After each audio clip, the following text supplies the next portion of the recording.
మహాగణాధిపతయే నమః. ఓం గురుభ్యో నమః. ఓం శ్రీమాత్రే నమః. పరమేశ్వర స్వరూపమైనటువంటి జ్యోతిష, వాస్తు మరియు ఇతర అనేకమైనటువంటి శాస్త్రములను మనకు అందించినటువంటి మహర్షులకి నమస్కారం. హయగ్రీవ హయగ్రీవ హయగ్రీవేతి యో వదేత్ తస్య నిస్సరతే వాణి జహ్నుకన్యా ప్రవాహవత్.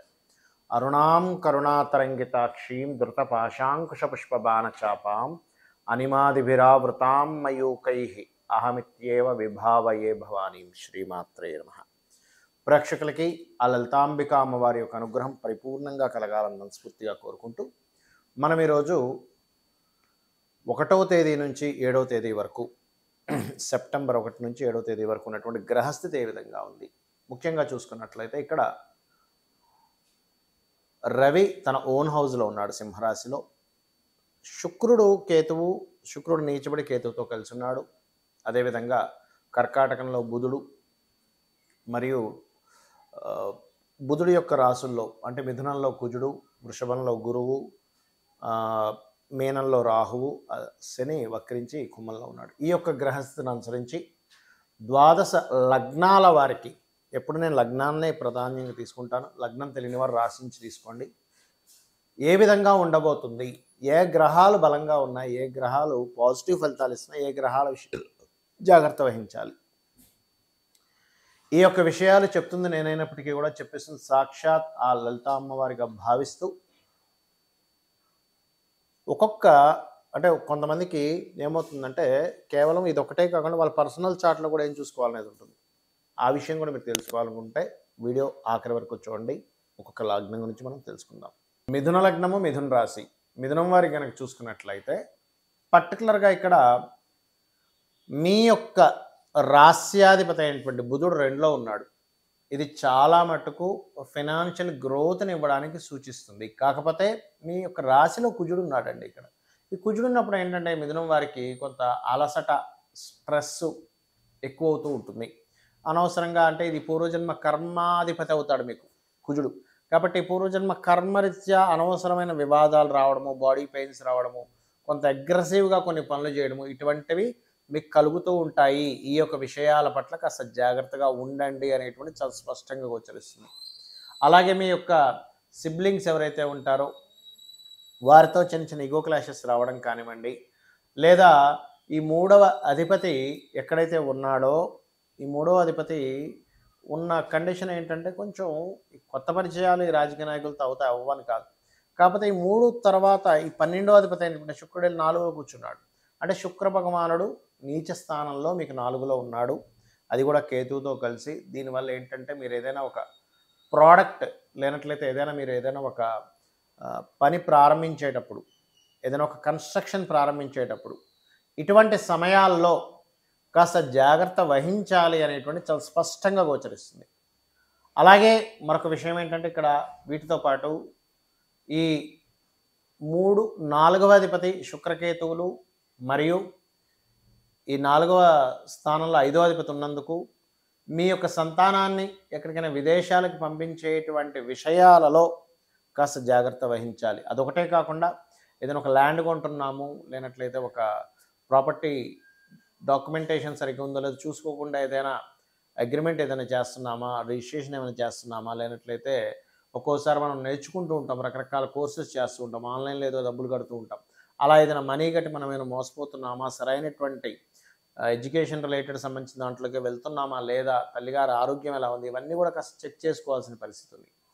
అయితే దశమ స్థానంలో మీకు రాహు ఉన్నందుకు మాత్రం కాస్త విదేశాలకు వెళ్ళి అక్కడ ఉద్యోగం కోసం ప్రయత్నం చేసేటువంటి వారికి చాలా అనుకూలంగా ఉంది అనేటువంటిది గోచరిస్తుంది.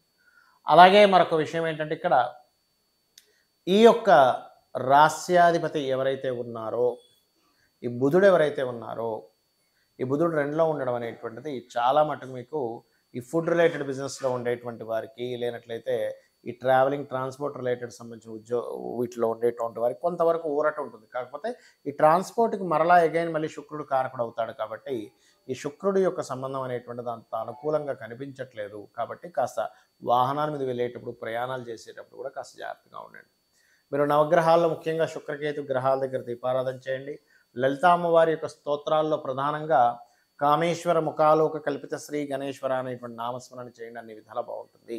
చాలామందికి ఏంటంటే ఒక చిన్న అపోహ ఉంది. ఏమిటంటే మరి ఈ గోచారంలో ఈ గ్రహాలు ఎలా ఉన్నాయి కదా, మరి నాకు ప్రమాదం వస్తుందా, ఏమవుతుంది అని. గోచార గ్రహాలు అసలు మన మీద ఎంత పర్సంటేజ్ పనిచేస్తాయి, మన జన్మజాతకంలో ఉన్నటువంటి గ్రహం ఎంతవరకు పనిచేస్తుంది అంటే, గోచారం అనేటువంటిది కాలం అన్నమాట.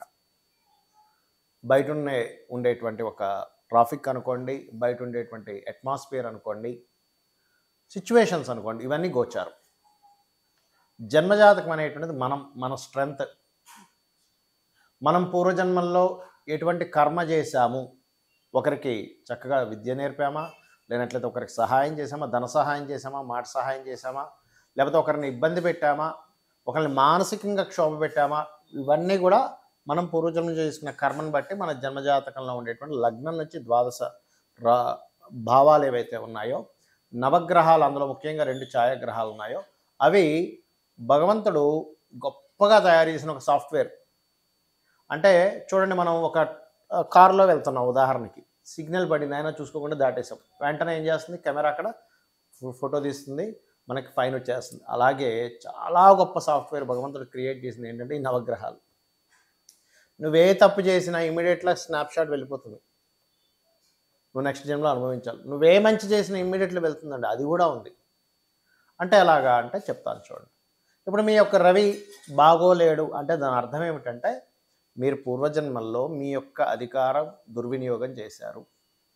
రవి చాలా బాగున్నాడంటే అప్పుడు ఏం జరుగుతుందంటే, మీకు మంచి తండ్రి ద్వారా సహకారం, గవర్నమెంట్ ద్వారా సహకారం, రాజకీయంగా ఇప్పుడు ఇవాళ రేపు ఉండేటువంటి రాజకీయాలు రవి ఒకటే కాదు, రాహువు శని యొక్క ప్రభావం కూడా ఉంటుంది.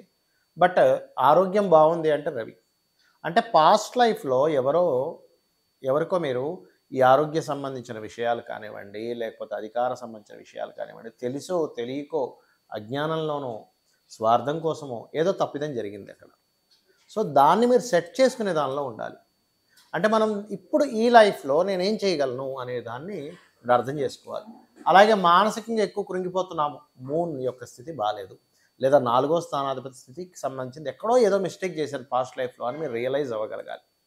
అదేవిధంగా మార్స్ అంటే కుజుడు, అన్నదమ్ములతోని, భూములతోని, దేనికి సంబంధించినటువంటిది ఏదైతే ఉందో ఆ యొక్క కుజ సంబంధించినటువంటిది ఏదైతే ఉందో అది పర్టికులర్గా మీరు ఎక్కడో డిఫెక్ట్ చేశారు. అంటే ఎవరిదో భూమి లాక్కోవడము, కబ్జా చేయడము, లేదా అన్నదమ్ములకి సమానంగా రావాల్సినటువంటి దాన్ని మీరేదో స్వార్థం కోసం లాగేసుకోవడము, ఇట్లాంటివి ఏవో జరిగినప్పుడు అన్నదమ్ముల మూలంగా గొడవలు రావడము, భూమి మూలంగా వివాదాలు రావడము, ఇట్లాంటివి జరుగుతూ ఉంటాయి. కొంతమంది స్వార్థం కోసం మీరు న్యాయంగా ఉన్నా వాళ్ళు ఏదైనా కబ్జా చేశారంటే అది వాళ్ళకి మళ్ళీ అది ఉంటుంది, దాని ప్రభావం ఉండదని కాదు. ఇలా ఒక్కొక్క గ్రహము మీరు చేసినటువంటి పూర్వజన్మలో చేసినటువంటి కర్మ ఆధారంగా భగవంతుడు పర్ఫెక్ట్గా అక్కడ పెడతాడు. అంటే ఆ సాఫ్ట్వేర్ క్రియేట్ చేసి వదిలేశాడు, అది దాని పని చేస్తూ ఉంటుంది. ఒక సాఫ్ట్వేర్ని క్రియేట్ చేసి ఎలా అయితే మనం సిగ్నల్ దగ్గర ఈ గ్రీన్ లైట్ పడినప్పుడు ఒక రకంగానే రెడ్ లైట్ పడినప్పుడు ఏదైనా వెహికల్స్ వెళ్తుంటే ఫోటోస్ తీసి ఎలా ఇస్తుందో ఇది కూడా అంతే. కాబట్టి మనం ఏం చేయాలంటే ఏమీ భయపడకుండా అసలు మనం ఎందుకు ఈ జన్మ ఎందుకు తీసుకున్నాం, what is the reason, purpose ఏమిటి, ఈ జన్మ రావడానికి గల పర్పస్ ఏమిటి అనేటువంటిది మీ లగ్నము మీ ఆరోభావం చెప్తుంది. మీరు ఎందుకు ఎంతో కష్టపడ్డా సంపాదించలేకపోతున్నారంటే మీ ధనాధిపతి ఎలా ఉన్నాడు, అసలు ఏ మార్గంలో ఉంది. జ్యోతిషాస్త్రంలో ఉన్న గొప్పతనం ఏంటంటే మీరు ఏ మార్గంలో వెళ్తే సంపాదిస్తారనేటువంటి ఒక గొప్ప విషయాన్ని అక్కడ చెప్తూ ఉంటుంది.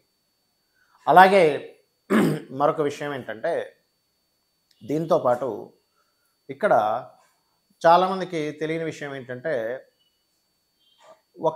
చూడండి ఎంతో సంపాదిస్తున్నా అండి, రూపాయి నిలవట్లేదు అంటూ ఉంటారు. కారణం ఏమిటంటే ఎక్కడో మీరు ఇంట్లో వేస్టేజ్ జోన్లో బీరువా పెట్టడమో, లేకపోతే చెయ్యకూడనటువంటి కొన్ని ఇన్వెస్ట్మెంట్స్ చేయడమో జరుగుతూ ఉంటుంది. ఎలా ఉంటుందంటే, అది ఒక కుండలో మనం వాటర్ పోస్తున్నాము, కానీ ఆ కుండ చిన్న చిల్లు ఉందనుకోండి, ఆ చిల్లు ద్వారా ఎలా అయితే నీరు పోతూ ఉంటుందో ఆ రకంగా మీ యొక్క ధనం వేస్ట్ అవుతుంది. అదేంటో కూడా తెలుసుకోగలగాలి.